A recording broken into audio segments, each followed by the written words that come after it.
능엄주에 대하여. 살다 보면 가끔은 정화가 필요한 때가 있다. 집에 먼지가 쌓이면 청소기를 돌리고 걸레로 깨끗이 닦듯이 자신의 마음 정화와 불손한 기운을 일시에 정리하는 데에는 능엄주만 한 것이 없다. 능엄주는 능엄경 7권에 나오는 주문이다. 능엄경은 시다르타의 제자인 다문제일 아난다가 천민수드라 계급 여인 마든가에게 물을 요청하게 되는데 그 여인은 자신이 천민이라서 감히 물을 죽일 거부한다. 그러자 아난다의 멋진 말이 이어진다. 사람은 태어나는 것으로 해서 귀천이 정해지는 것이 아니다. 사람 됨됨이로 귀천이 정해진다. 마든가라는 여인은 아난다에게 상사병에 걸리고 마는데 마든가의 어머니는 대마술사이다. 마든가는 어머니에게 주술을 이용해서라도 아난다의 마음을 얻고자 한다. 용락을 떠난 성자인 시다르타의 제자에게 주술을 건다는 것은 불가능한 일이다. 그러나 자식의 딸이 죽기 직전인지라 최고의 마술을 아난다에게 건다. 그러자 아난다는 마든가의 집으로 향하고 마든가와 재회한다. 시다르타가 천안을 통하여 아난다가 주술에 걸렸음을 알고 문수보살에게 능엄주를 지니고 가서 마술을 부수고 아난다를 데리고 오라고 한다.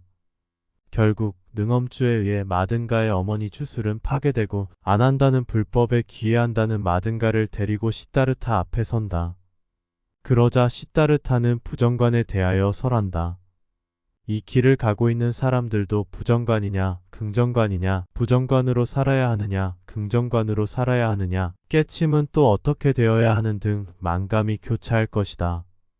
정확한 것은 부정관과 긍정관의 양극단까지 가봐서 자신이 직접 서 보아야 하며 체득이 온전히 되어야 한다. 세상을 살아가는 데는 긍정관으로 사는 것이 필요하다. 끌어당김의 법칙처럼 긍정은 매사를 유리한 쪽으로 이끈다. 깨침의 길에서 마음이 평온해지길 바라며 여여함을 추구한다면 굳이 부정관을 깊이까지 들여다볼 필요가 없다. 그러나 깨침의 길에서만큼은 부정관으로 만물을 보아야 한다. 나아가 존재를 벗어나려는 사람은 모든 미련을 소멸시키기 위해서라도 부정관을 항상 지녀야 한다.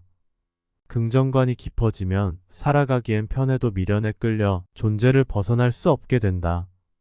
즉 부정관은 자신을 고통 속으로 몰아넣고 항상 불행하게 만들지만 인내하고 머무르려는 마음이 사라지면 마침내 시스템 속 윤회를 벗을 기회가 생기게 된다.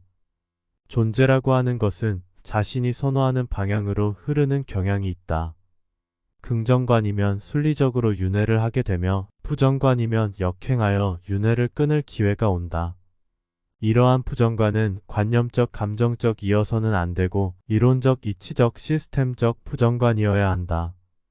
부정관으로 남은 생을 어떻게든 버텨야 한다.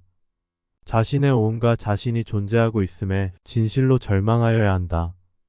아무튼 능엄주는 대불정다란이로도 불리는데 능엄주는 광명을 따라 위로 올라가지 못하고 주변을 떠도는 홀령들 혹은 잡기를 대상으로 하는 주문이기보다는 지상에서 수천 년 머무르고 있는 귀왕들을 대상으로 하기에 오래된 고대 언어인 산스크리트어가 더 효과적이다.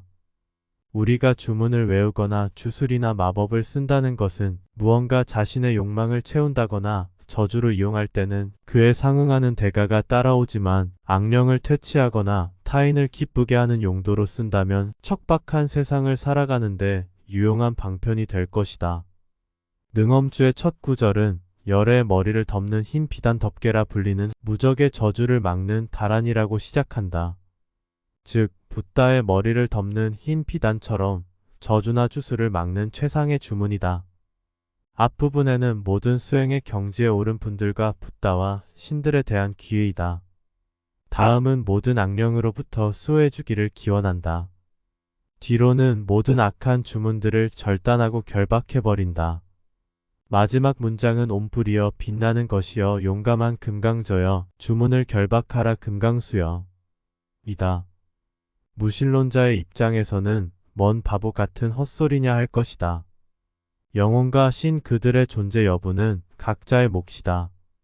죽으면 아무것도 없는 무라고 확신하며 살아온 사람이 사후에 자신의 영혼을 감지하게 되면 어떤 일이 벌어질까?